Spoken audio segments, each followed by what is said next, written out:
evening, Dolphin fans. Welcome to another episode of the Fins Bandwagon. I'm your host, Evan Posner, and with me always is my dad, Hank. How you doing, Fish Tank? I got a little bit of cough. I've been doing a couple things around here. Makes me cough a little bit, you know? I get it. I understand. So Almost everyone, like welcome to having a another cold. episode. Thirsty, Steve, Chris, everyone jumping Fins off up, the Real Talk Chris. Fins Fins Talk. up, everybody. Steve. Welcome to the show. Don't forget to like and subscribe. We're going to have a lot of fun tonight. I'll be honest with you. I just got off watching Real Talk Fins Talk, and boy, did they give me some fuel for tonight. We're going to have some fun, Hank. Oh, boy. All right. Okay. Let's bring them in. Let's take them out. Before I talk about, so as we always like to do, we like to recap your experience of the previous game and what your overall thoughts were, and then we'll look at the different areas, and I'll give you my take because honestly, I'll give you what happened on the. If you didn't watch the post-game show, I'll give you a little pointers on what happened. You'll be a little shocked on a couple of things I said, but take it away, boss. Go for it. Tell us what your thoughts were on the game. Look, let me tell you. We had a bad game. We stunk it up. It's that simple, okay? And you break down the bottom line. The bottom line was Tua was off by a few inches here and there. Yeah, he's a professional. He gets paid all the big money to be perfect. What up, Cap? He gets paid all the money to be perfect, but you can't always be perfect. Everybody has a bad day at work, and in my opinion, that's what Tua had. He had a bad day at work, and it cost us a game. He was part of that cost us the game. It was a team effort because, you know, we didn't get it done, and coaching had parts in it too. But I'm not a blame game kind of guy, you know. But Tua did have a bad game, and everybody saw he had a bad game. It happens, folks. He can't be perfect all the time. So I'm pretty happy, you know, knowing that we still have more games to go. We're 8-4. I'm definitely very far from giving up because I said we'd be 13-4. So I haven't given anything up yet. So I'm still on the bandwagon with you, Evan. Don't worry. No, you're never getting off that bandwagon. I have you tight. I have you all seatbelted up, and I have you wrapped around with duct tape. You ain't going nowhere, buddy. On the post game show, Bobby I think called the cops a few times because I was actually realistic. Because you know me, I'm Mr. Positive, and I'll be honest with you, that game was really frustrating for me.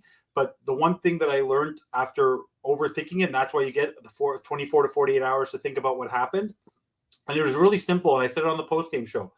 Like you just said, you made a great point. You sometimes have a bad day at work.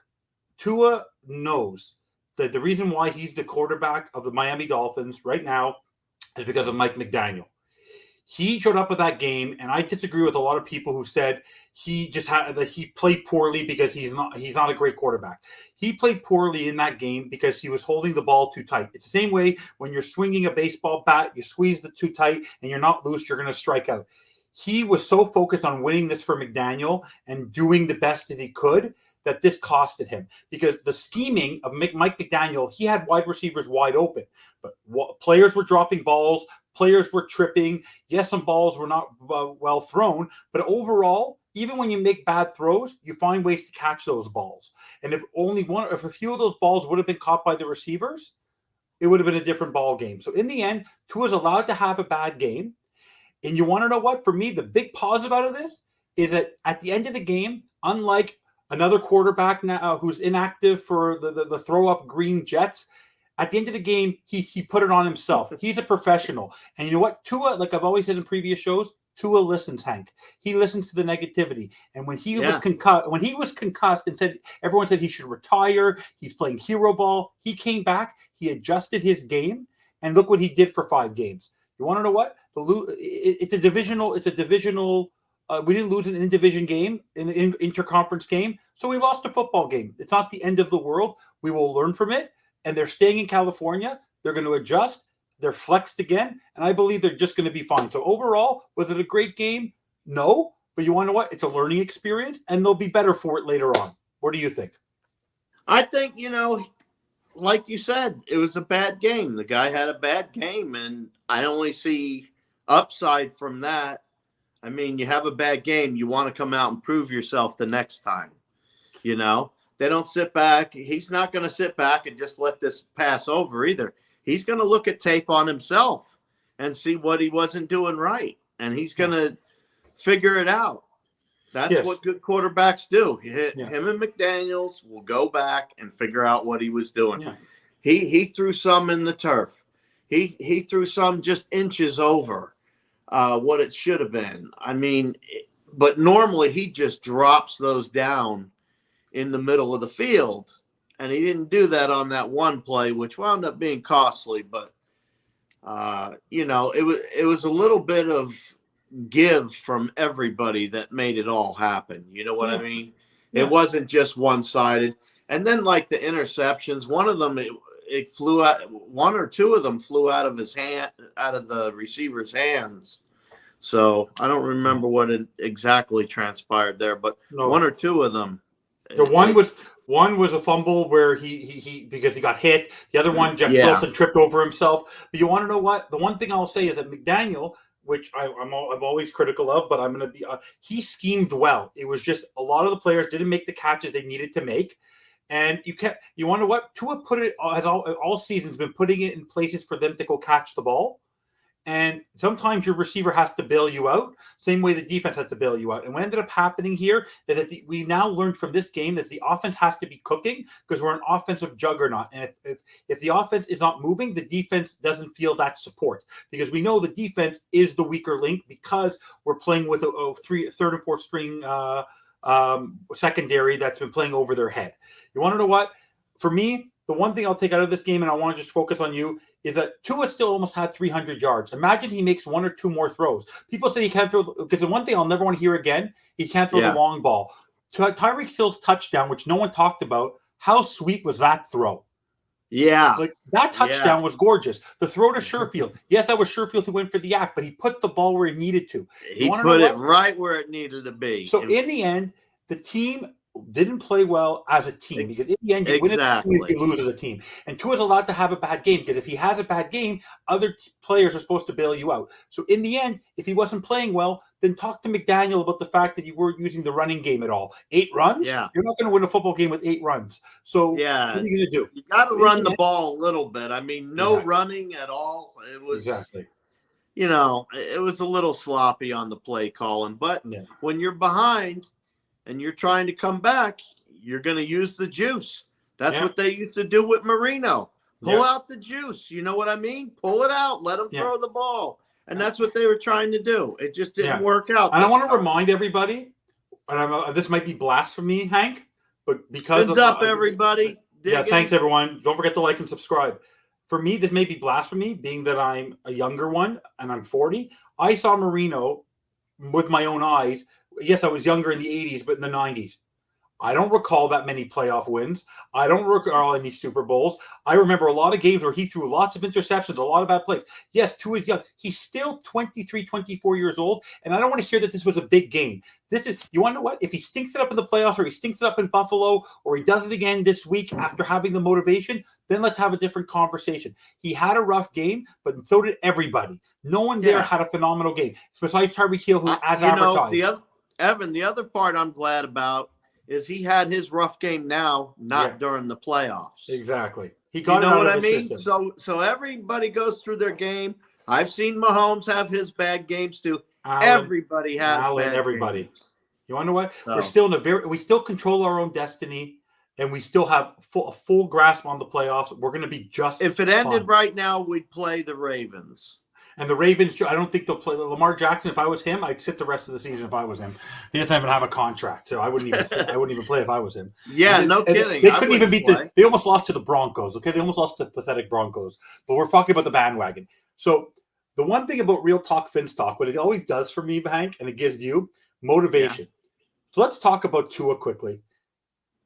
Tua had a bad game, but did it give you any sense of pause that you truly believe in Tua?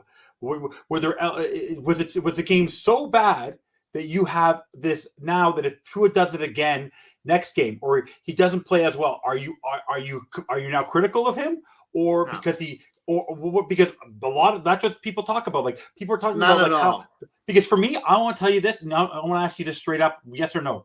Did the San Francisco 49ers beat us, or did we beat ourselves? Because I know the answer to that question.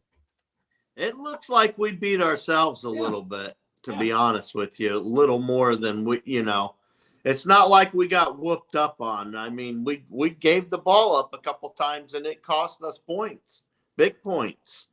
Yeah. So it was a combination of everything. Yeah. And everybody knew this game was going to be hard. It was a hard game. We didn't win.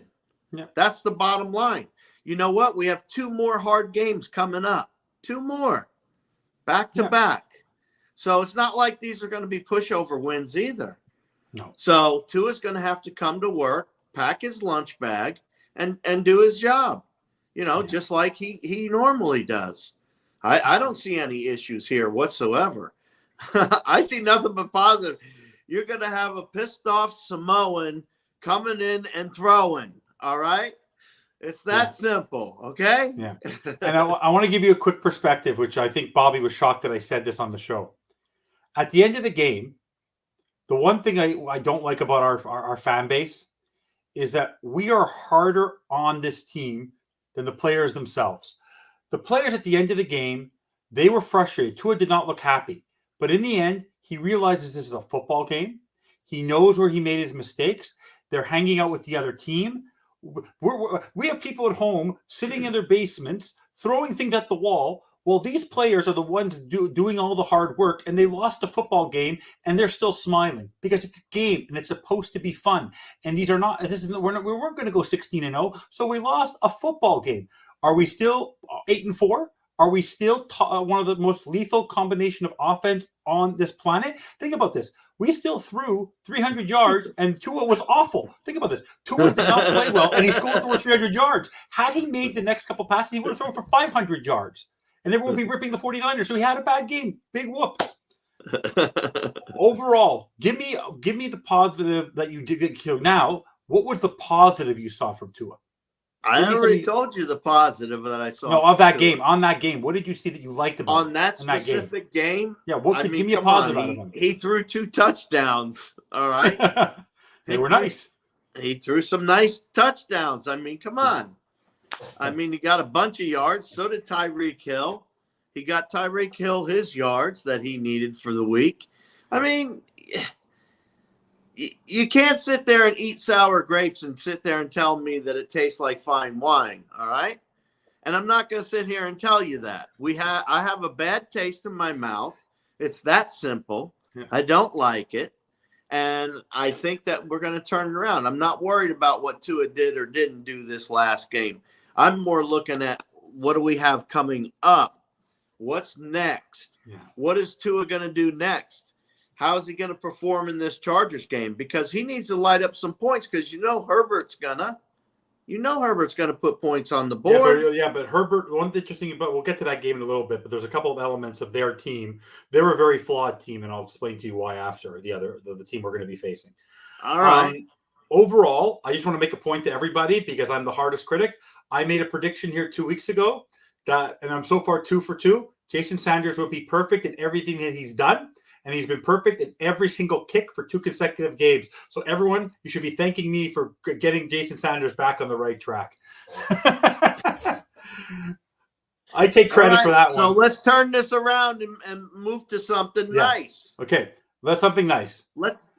How about if we talk about who we picked up? No, we're going to get to that, buddy. The offensive line. Yeah. Tell Austin Jackson, let's just both agree here. He's finished as a Dolphin. He'll never start as a Miami Dolphin player again.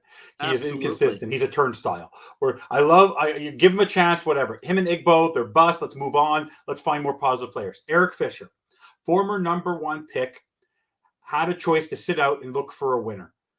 He's coming to the Miami Dolphins to come play left tackle if he needs to, while Armstead's out, or be a swing tackle, do whatever he needs to do. And the one thing I'll give you a positive is last year he didn't have a great year. But he's a guy in the last 4 or 5 years that he has one good year, one bad year. This year he's going to have a great year because he's on the upside. Tell me what your thoughts are on a signing of a lineman. Of Eric Fisher? Yeah. What are your thoughts? Oh, my goodness. If he's even 75% of what he was and what he can play up to, and he's had 2 years to rehab. Oh, he could be a big find. He could be a great find for the Miami Dolphins. You never know. I mean, what did he get drafted in 2013? So he's what? Number 1 pick. Yeah, so he's 9 seasons in with only playing 7.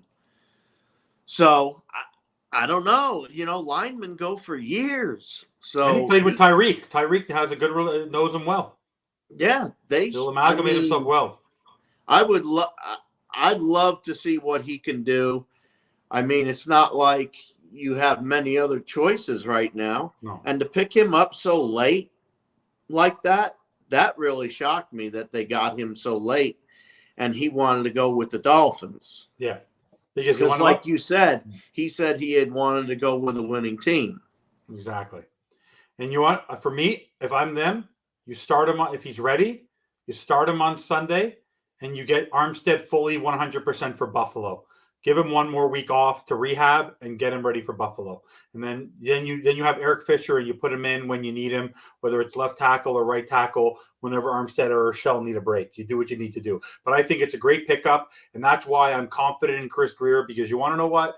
We're weak at different spots, but he always does what he needs to do when he needs to do it. And he found a lineman, and he found a tackle, and he's now going to give Armstead the rest that he needs, because you want to know what? Because in the end, we'll go back quickly to the San Francisco game. The offensive line wasn't phenomenal, but they were adequate. They weren't the reason why we struggled in that game at any point. They were adequate. They did their job. So in the end, to add someone of that caliber, depth at that position, you can never have too many tackles. You can never have too many tackles. I love the fact that we signed him. It's phenomenal. So Chris Greer, I'm proud of you. How do you get it this close? Yeah. You know, get such a great player. If he, like I said, I don't know what his conditioning is. It must be pretty good if he passes the physical, right? Yeah. So he must be working out. And also, the guy's 6'7". Okay, Jesus. Okay, yeah, he's gonna square. No one's getting around him on Sunday because he'll have motivation there. He knows that he's coming in and he's taking over a tough position and a key position, and he needs to protect Tua, and he'll be just fine. Honestly, let's move on. We're 22 minutes into the show. We're going to have some fun now talking about the next game, because you want to know what? That's an aberration, the old game. So let's talk about what's coming up over the next few games. So what expectations are. So we're going in, and the smart thing is Miami did not go home. They're in an undisclosed location in LA, and they're preparing to face the Chargers on Sunday night. This is, for me, the most exciting game I'll be for all year. It is going to be a lot of fun because for Tua, you want to know what? Mike McDaniel knows how big this game is for his player, because no one's thinking it, but there's still always going to be that comparison, because as you know, on this network, prior to this season, there was still talk on who you would have taken. He knows he's going to face a team that is weaker, who's fighting harder for a playoff spot than the Dolphins. And my prediction is for Tua is going to ball out, and this defense in the beautiful air and beautiful weather of LA is going to ball out under the bright lights of Sunday Night Football. There's no even a question in my mind. This is going to be a beautiful game, and I have no doubt in my mind that the Tua is going to be banging up. What are your thoughts? My thoughts on the upcoming game? On the odds from Tua's perspective. Tua's perspective only? All right. Yeah, start Tua's there. Perspective. From Tua's perspective, like I said, he's going to come out. He's going to come out ticked off and ready to play. He's going to be mad at himself. When he sees what he did, he's going to be mad at himself. He's going to go work on his mechanics. He's going to come back and do it again and do it again and again till he gets it right. That's the thing about Tua. He doesn't just lie down like a dog. He takes the time and gets in there and gets involved. Yeah. I've seen tapes of him working out. I saw tapes when he got injured, all the work that he was doing. I mean, the guy's a machine. He does not give up. He doesn't say quit. Okay. Now nobody's perfect. Dan Marino didn't have perfect days. Nope, not at all. His last one really sucked. Oh, that last game, I still have nightmares of that game. Let's not bring that up. Jesus. And we're still, think about it, we're still on the bandwagon after that game. And I have a Dan Marino plaque behind me and a Dan Marino signed jersey behind me. I love the guy. But boy, oh boy, did he leave a lasting memory of my life. Jesus Christ. Okay, let's talk quickly about something. Give me your thoughts. I want you to recap this, what's going on here and what we can do to make this better. We're facing a team with an awful run defense. Awful run defense. Yes. Why is it that McDaniel, was a run game coordinator forever, is he not utilizing the running game? And is the running game going to be superlative in order to get Tua back on track and the overall offense back on track this upcoming Sunday? Or could they survive a game without it? And are we going to be at the point where we're not going to have that running game? Wow, that was 5 questions in one, but I got you, Evan. That's what I do. I'm Barry Jackson, the Miami Herald. Every time he interviews what's his name, Mike McDaniel, he asks him like 6 questions in one. I would take after him. Well, nice plug. That was a mouthful, man. Oh man. All right. Ask me one question, man. Okay, running game. Why is the running game so inconsistent? Why is the running game so inconsistent? You had me laughing so hard I got off track. That's my point. The running game is definitely a big key. You get the running game going, and if McDaniel uses those 3 backs we have right, forget about it. Especially if you get Eric Fisher and you can make some push on the line. And that's exactly what we need. We needed some push, and I think McD was more concerned about the fact that 49ers were coming in the whole time, and if he ran the ball much more, that it would have hurt the team more so than it would have helped also. I think that's another view to be taken from the earlier game, that it's going to be different with the run this time around. Like you said, they're awful. They're horrendous. And anytime you can have a running game, it's going to help the pass game. I'm not one of those people that agrees with if you get 2 yards, continue to get 2 yards to continue to get 2 yards. That's not my motto. I don't go that direction. Let me ask you something. I think if you're making 3 yards, you keep going. Yeah. If you're making under 3 yards, you got a problem. Yeah. You got a problem, and you either better figure it out and change the run up so that it works properly, or you're going to have to throw the ball. Those are your 2 options, because in today's day and age, in today's league, you can't wait for that running game like you used to be able to do. They'll score points all over you if you're sitting there doing these 3 and outs, 3 and out, 3 and out, 3 and out. That's what happened to Miami, 3 and outs. Well, you can't do that. And if you do too much run, that's what you'll have. But I think against the Chargers, they can run the heck out of the ball. They should be phenomenal with those 3 backs. Do you think that not having the anchor so whether right now, what we know now, which is the best part of why I was so happy about the signing of Eric Fisher, is he's been an anchor for 7 or 8 good seasons. Yes. Do you think that without having a T Steady or an Eric Fisher type, and you're relying on a backup who doesn't have a lot of experience in Greg Little, hesitates the fact that the running game doesn't work, and the fact that if you have a strong, powerful leader on the offensive line, that changes your mindset of the running game? And that's why San Francisco's running game works well, because they have Trent Williams. If you have look at other teams that have had strong running games, they have a strong left tackle. If you don't have a strong left tackle or an anchor or a true captain on the offensive line, you're just playing with so-so players, you're not going to have that momentum and that space to run the ball. Yeah. Do you agree? Do you feel like having an Eric Fisher, Eric Fisher plays, do you think that gives the running game a better chance than Greg Little? Definitely, no matter where you put Eric Fisher, like I said, if he's 75% of what he was, he's better than what we currently have. Yeah. So having him, and like you said, he's a veteran. It's not like he just started doing this the other day, and it's not like he wasn't a top performer when he was in. He blew out his Achilles. It happens. Yeah. I mean, there are a lot of players that do it that don't come back. So I would imagine if he's a lineman, he's going to come back off of an Achilles heel injury that he's worked hard on it and he's ready for this game. And of course there's a difference. You have somebody like that. You can definitely run the ball behind somebody like Eric Fisher if they're playing up to their abilities. Absolutely. Yeah. Okay. For me, if we look at the tight end business, if I'm right now, I wouldn't even attempt to ever throw a ball to Mike Gesicki for the rest of the season. The tight ends serve no purpose on this team. Let Durance might be a blocker. Let him get red zone, but anything mid-level, I'm very clear on this. I want to be positive and straight. You use the tight ends in red zone packages and blocking. Do not utilize them when they're going downfield. They have served no purpose.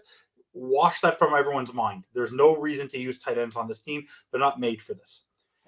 Tyreek Hill every week makes me smile because the guy just keeps going. He's amazing. He still has 120. The guy's going to pass 1,500 yards 12 games into a season next game. It's insane.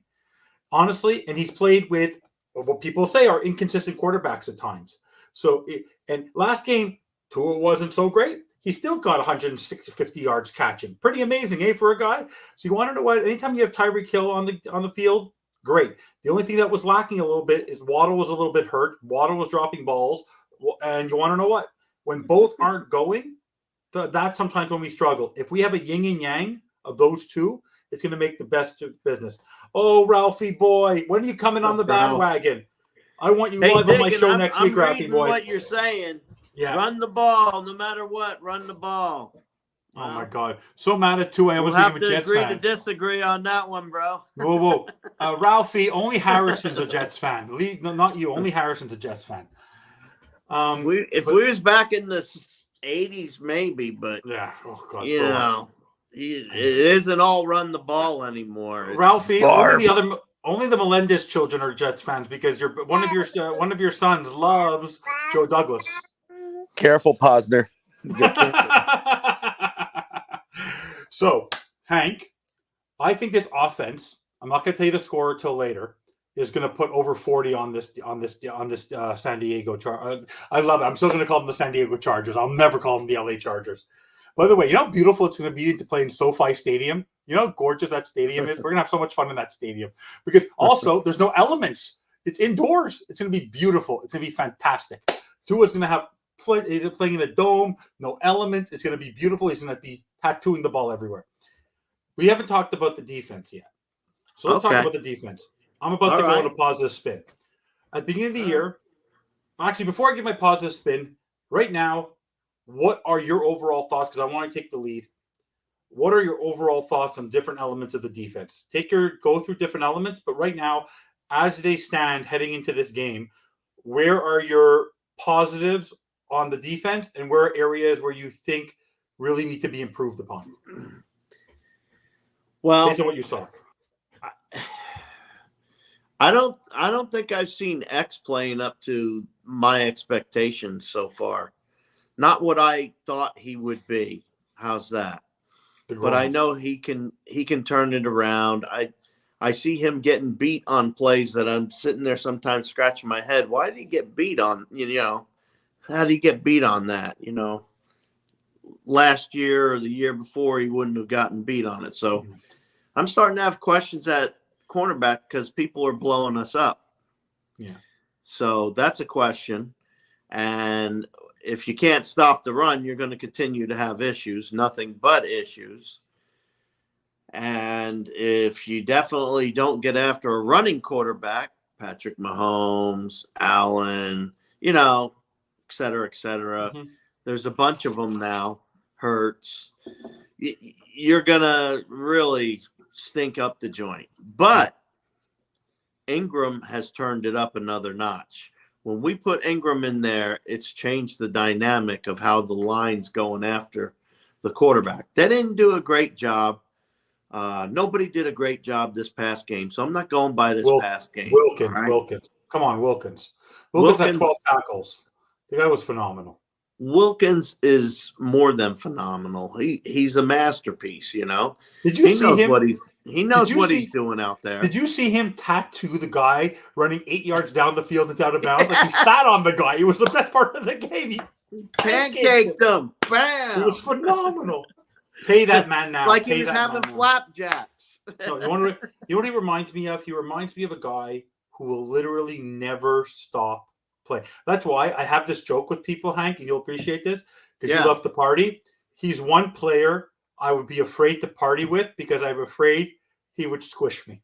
He would literally he would literally bear hug us and squeeze us to death. He'd be probably the most fun to play to hang out with, but man, oh man, will he injure you because he goes 200 miles an hour, Christian Wilkins.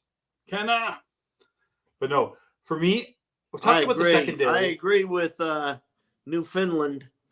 Wilkins has a motor like no other. Yeah. Did the same thing against the Bills and ran Lamar down. Yeah. He is just a beast. Yeah.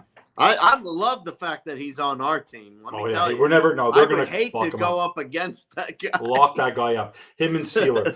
But the one thing you want to talk about the secondary. The problem with X right now with his groins is any crossing route, he can't chase it because his groins are.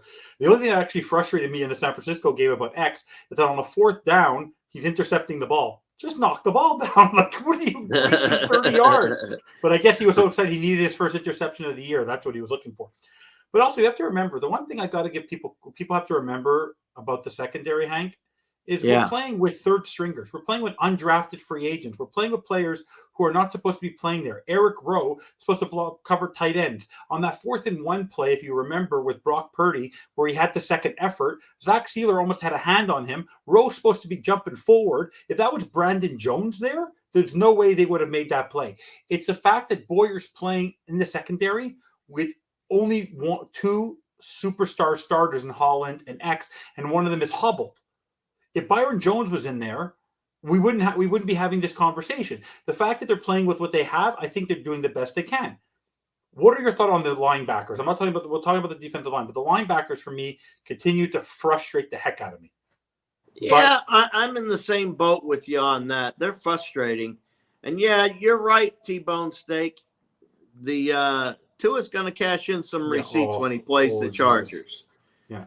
So I agree with you on that. Definitely. That's what the Fins Bandwagon's about. We know we're coming back. It's just a matter of who are we playing? How are we going to do it? Who's in the lineup? Who's not in the lineup? None of us sitting here know that yet. There's no guarantee who's going to be in the lineup. Eric Fisher, obviously, they're going to put him in, I would imagine. Yeah. You know, that's the whole purpose of going and getting them. So we'll see how it works out. Hopefully Miami, the linebackers, like you said, they're very frustrating. It's on again, off again, on again, off again with them. It's like you can't rely on them. But why do you think they've not given because right now we saw this in the San Francisco game where we needed speed at linebacker, where they had Duke Riley. The only player I thought of, and we would have had nothing to lose at that point in the game, throw Tyndall in there. Why aren't they having? He's the fastest linebacker we have. What do you have to lose to get him going? I don't understand why they're not playing him, because you want to know what? Roberts and Baker and Van Ginkel in that group, they are the weak link right now. So give somebody a chance who's motivated and hungry to try to prove himself. He's the fastest linebacker from sideline to sideline that you have, and he's not going to lose speed against another player. Give the guy a shot. He hasn't had any plays. No, it's weird. Yeah, it's weird because he's so good. It just doesn't make sense. I don't get it either. Give the guy a shot. He's obviously not ready though. Like Megan says, the one player. By the way, the one player I love, and I want to wish him congratulations today because of what he does for the community. Congratulations, our nominee for the Miami Dolphins, Jalen Phillips, for the Walton Payton Man of the Year award. It's his second year in the freaking league, and he's already doing so much for the Miami community. You know what's amazing? Yeah, So I was just talking about Jalen Phillips and being the Walter Payton Man of the Year nominee for the Dolphins. He's his second year. That's what I love about the Miami Dolphins and the family of this team. You have young players in their early 20s who are building foundations like Tua. Tyreek has already set up roots there. Look, that's why what Jenkins is doing. God rest his soul, what he did and what he's done for these players to motivate them to be part of the community and raise money. You want to know what? Everyone, be proud to be a Miami Dolphins fan, because you want to know what? No one does more for the community. No fan base does more for any local community than the Miami Dolphins. I don't care what anybody says. It's phenomenal what they got. Congratulations to him. Let's talk about the edge rushers. Bradley Chubb. I said last week, this was going to be his breakout game. He was rushing, but he was also undisciplined. And from a guy who's supposed to be our number one edge rusher, taking blatant 15-yard undisciplined penalties like that really hurts a team when they need it most. So that's, for me, what actually frustrated me, which I'm going to talk about, is that the defensive line, Steeler and Wilkins, never have a bad game. They're great. The edge rushers, they couldn't get to the quarterback. They made pressure, but they couldn't get to the quarterback. But one thing that was frustrating for me about the offensive line and the defensive line, which we need to clean up because it wasn't a problem for the last 4 games, Hank, and I think it was frustrating for you, were the penalties. We reared our ugly head in that game, and they had over 75 yards of penalty. It was bad timing. Some of them were a little weak calls, but you can't blame it on the weak calls because there's Trent Sherfield taking in a offside penalty. Robert Hunt then missing a block after he takes the holding penalty. Like, you're killing yourself momentum-wise when you're taking penalty after penalty after penalty, or you're pushing us back on the kickoff because of the fact that you are taking penalties. The one thing that's what they need to clean up. If they clean up the penalties in that game also, that's also a time change. That's why there's a little adjustment they have to make. It's not like they played an awful game. They just need to make small adjustments on the offense and on the discipline of the team, and I think they're going to be just fine. Yeah, it's weird how this team hasn't really come together. No, it's great. Yet. But that's actually a good thing. It's good, but it's also now becoming a problem.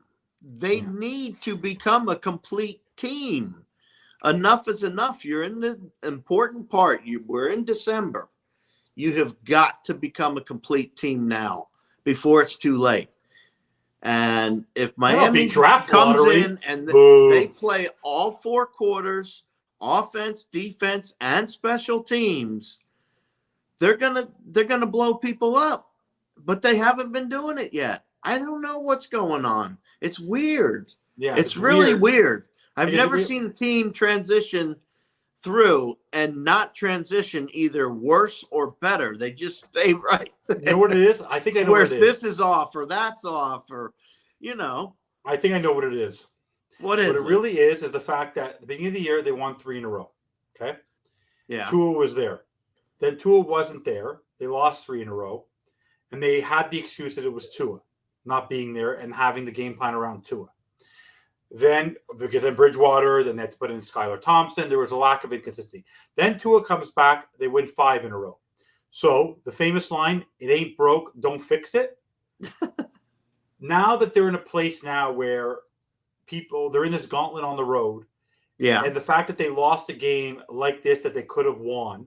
It's not like the other games they played with Tua where they lost and they could have won. Here's a prime example where the offense, the juggernaut of the team with Tua, struggled. They now know that this is make it or break it for them. They cannot go on a tailspin.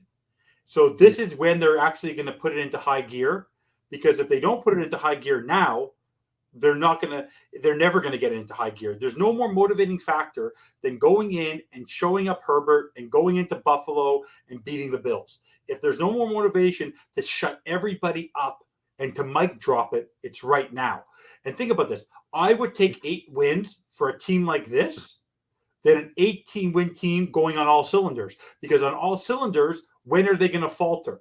Here, the difference is that they're playing okay football, and and they can only get better. They're not going to get worse. I'm telling you, they're not playing well, and they're winning. It's phenomenal. Yeah, Be positive. But I mean, that's great in some ways, but in other ways, you just say, "Come on, guys, just once, just one." I want to see the magic happen. It's coming. That's all I'm saying, and hopefully it's coming. And that's what I'm saying. hopefully this Chargers game is going to be it. Oh, I keep saying this every game, and I just want to see it happen. Because they haven't been pissed like this, Hank. Hank, after this game, in the press conferences, in the locker rooms, they were mad. The other games they lost, they knew they could use the excuse of Tua. Here, you can't use the excuse of Armstead because alignment's alignment. Your quarterback was there, and your quarterback did not play up to what his expectations were. In the end, that's what I want to tell this fan base, is that Mr. Realistic on Sunday, is noticing now and got fuel from the fire from watching Real Talk Vince Talk and being with you. It motivates me to realize, you want to know what? They've yet to play consistent 60 minutes worth of football. They're in the bright light of Sunday Night Football. They got flexed into this game. There's no more motivation than right now because, trust me, they do not want to be going into Buffalo on a 2-game losing streak. They know this. They are going to be more motivated. And you want to know what? The best advantage, and this is we're going to talk about the Chargers now. The Chargers don't worry me, but tell me what your thoughts are on the Chargers, and I'll tell you my thoughts on the Chargers. What scares you about the Chargers? Herbert can make points anywhere. You know, Herbert's a good quarterback, and I'm not taking nothing away from him or his wide receivers. He's a losing quarterback. Huh? He's a losing quarterback. I know, but he's a losing quarterback. Let him talk, Evan. That's where you have to score points. If you're playing Herbert, if you're playing Mahomes, if you're playing Allen, you better put points on the board. If you don't put points on the board, you're not going to win, period. But Miami has the capability to run it down their throat with the backs that they have, having Eric Fisher in there, plugging in for Armstead temporarily. Miami is not going to look the same this next game. Miami is going to come out and look like superheroes, okay? Yeah. That's how bad of a landslide it's going to be. That's how much Miami, they made their mistakes. Great. Like I said. And they're all, like you said, everybody's ticked off at themselves. They're like, we let a good thing walk away. We didn't get it right. But that means the Charger game, they're going to get it right. And if they finally do, like I said, I've been waiting all season. I'm hoping they do. Don't get me wrong. Don't take it like I'm being negative, Evan. I mean, I think that they can do it. And once they do it, it's going to be one big explosion, bro. Evan, I'm taking a break. I'm biting my tongue. You like to do this, Hank, which I appreciate everything. You like to do this, and I want to go over it. Let's talk about this, about the Chargers. Okay. They beat the Raiders by 5. Then they lost to the Chiefs by 3. Then they got crushed by the Jaguars by 28. Then they beat the Texans by 10. Then they beat the Browns by 2. Then they beat the Broncos by 3. Then they lost by 14 to the Seahawks. Then they sniffed out a win against the Falcons. Then they lost to the 49ers. Then they lost to the Chiefs. They snuck out a win against the Cardinals by 1. And they lost to the Raiders last week. Yeah. People like to say same old Dolphins, same old Chargers. The Chargers are the most average football team. And in December, people talk about how the Dolphins sometimes struggle. The Chargers always crap the bed in December. They're a flawed 6-6 team. They were embarrassed. They wasn't even close against the Raiders. This team does not concern me. Eckler's supposed to be a superstar. He hasn't been playing well, and we were able to stop the run. So in the end, as our favorite founder said, make Justin Herbert one-dimensional and not let him use his running game. And for me, overall, they're going to have to win in a shootout. The difference is that our defense is better than their defense at this point in the season overall. We're on an uptick. They're on a downturn, and they have a lot of injuries on defense. And on offense, we have more weapons to work with. So in the end, their team, they're unimpressive for a team that is supposed to be this juggernaut of a team. I understand they have injuries, but every team has injuries. Yeah. So I don't want to hear it. If this quarterback is supposed to be able to win football games on his own because he's a Josh Allen, Patrick Mahomes level type, win some football games. So for me, it doesn't concern me because of the fact that even with injuries, last year he had a full team, he still didn't make the playoffs. So to face Brandon Staley, because people were criticizing in previous shows on how Mike McDaniel shouldn't be going to 4th and 1 and takes all these crazy plays. You know that Brandon Staley is going to go 4th and 1. He's going to go 4th and 10. That's what he does. They're going to be open up for mistakes, and the defense is going to stand up. Because you know what's actually interesting, Hank? In the end, if you've noticed, the defense plays well on these big games. When we play at night, the defense plays well. And the defense always has to find a game. And I think they realize now after last week, they should have kept us a little bit in the game, and they sometimes have to bail you out. And I think they know that they have to have a consistent effort. So I'm saying it right here. This will be our full best 60-minute game of the season. I have no doubt in my mind. There is no reason. This team is pissed. Mm-hmm. You and I, we're frustrated, but we're still positive. And so is this team. They know what's in stake. I'm frustrated for them. I want them to have their win. Yeah. You know what I mean? You get so many Dolphins players that come and go, and they never get that winning feeling. Mm-hmm. And I want them to have it. Yeah, I've been waiting for years, but I've had that winning feeling before. Mm-hmm. I've had it with the 72 Dolphins when I was 6 years old. Yeah. That was it. Yeah. That was it. Since then, I've been waiting just like everybody else. Yeah. But that doesn't matter because I don't give up hope. No. I don't give up hope. Let me answer a couple of these things out here. Thirsty says, wow, Hank last week was more concerned with the Chargers game. Yeah, that was before we had Eric Fisher. Okay. Next one. Chargers game is supposed to win. Bills game is where we have to compete with top teams. Definitely, Dolphinaire. We have to compete with the top teams. No doubt about it. If you can't get a full game, a complete game coming up in these next 2 weeks, we will have big problems. Who else you got out there? Chargers always have a answer this question. Bleezy asked, will 10 wins get us in the playoffs? No. You say no? No.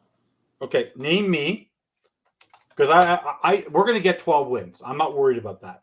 My concern my question to you is, look at the standings right now and the teams that are playing. Name me other teams. Okay, Buffalo, they're going to get to 10. The Jets, not guaranteed.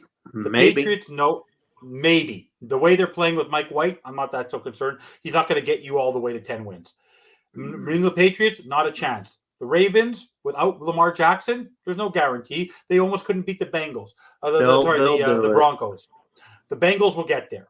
The Browns aren't going to get there. The Steelers aren't going to get there. The Titans, maybe. Can you trust Ryan Tannehill? I'm not so sure.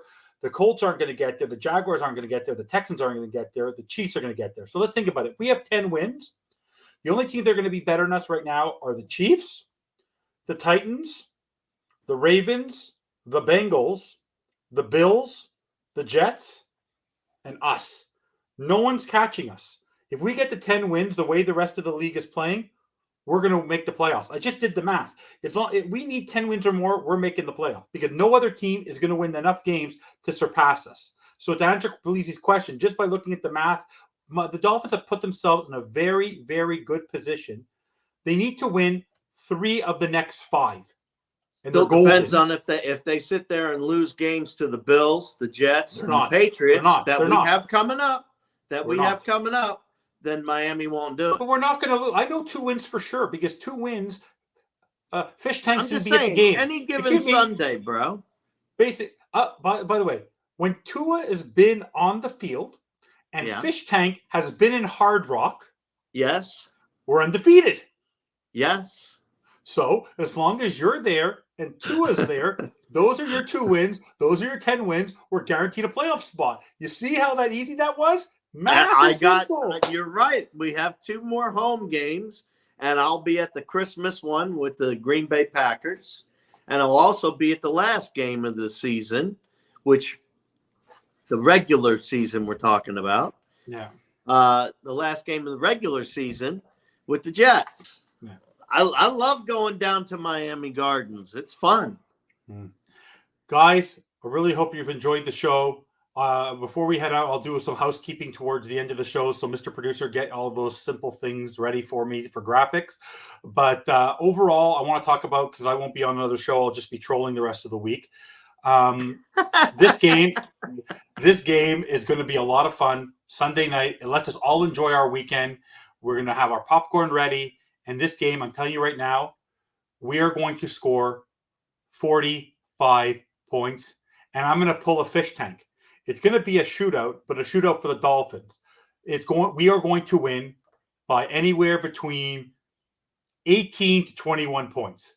We are going to score 45, and they may score 24, 21, maybe 27, but not much more than that. It is going to be a lot of fun. They're going to be airing it out. It's going to be the greatest show on turf, Dolphin style, animal style, and zoo style. I have no doubt in my mind. Yeah, Hill's only got 10 yards from breaking the record by Clayton. But the guy's literally gonna go out for the next 5 games, because you want to what 2-0s, just give it to Hill. Even if you have to dink and dunk, just give him the ball. He will get you some yards. Guys, thank you for joining the show. Up, no, we're not going anywhere yet. We have a few housekeeping things first. No, I'm saying fins up to everybody. You're the best. That's here with us. Yeah. Thank you for tuning in. We appreciate you. I know it's been done all day on Twitter, on the previous shows, but we want to wish Dolphins Thirsty a very happy 21st birthday. All the best, 21st. Dolphins Thirsty. You're the best. I'm kidding, by the way. He looks 21. Don't forget the DolphinThirsty.com. Don't forget to watch them at 10 a.m. with JPF Scout every morning. They're a blast. You want great articles, go read up on DolphinThirsty.com. Don't forget my buddy Justin, greatest gear in the world. Don't forget to check him out if you want some great gear. I'm waiting for my gear up in Canada. It was put in the mail yesterday. Wait till you see my jersey hoodies. That thing is awesome. Tyreek Hill. When you guys see this jersey, you're gonna get one of your own. Anything you need, just check out JPF Scout. If you need any direct link, just reach out to me. I'll hook you up. He's the best. And guys, like Real Talk Fin Talk likes to do, we're approaching 500 subscribers. Don't forget to like and subscribe, because if you subscribe and when we hit 500 subscribers, we're going to be doing a jersey giveaway where you can either win a Jalen Waddle or Javon Holland jersey on behalf and sponsored by JPF Scout. Guys, it's been a great show. We're approaching the hour. I love doing this with my dad, Hank. There's nothing I enjoy more. I look forward to this every Tuesday. I love being part of the Fins Talk Sports Network because of the family that we're a part of, just like the Miami Dolphins and everyone in the comments. I really appreciate it. Hank, any final words? Thank you, everybody. Any final words, Hank? I love coming out and doing this show. It's fun. That's what I want to do. I want to have fun, and hopefully everybody out there is having a good time along with us. So guys, don't forget to continue to watch the network. We have great shows tomorrow. I think there's Fast Break. There's No Holds Bar. On Thursday, at Bottom Up Fins Up, and on Saturday you have Fins Talk Today with Fish Tank Hank and Bobby, and then you have Digging in the Trenches with Dr. Reginald Brown and JPF Scout. So let's have a lot of fun over the next few days. Let's cheer for our Dolphins. Hopefully we'll learn a lot more on what's going on with Eric Fisher and the team in LA this week. And guys, don't forget to always fins up and enjoy the ride of being on the bandwagon. Fins up. Fins up.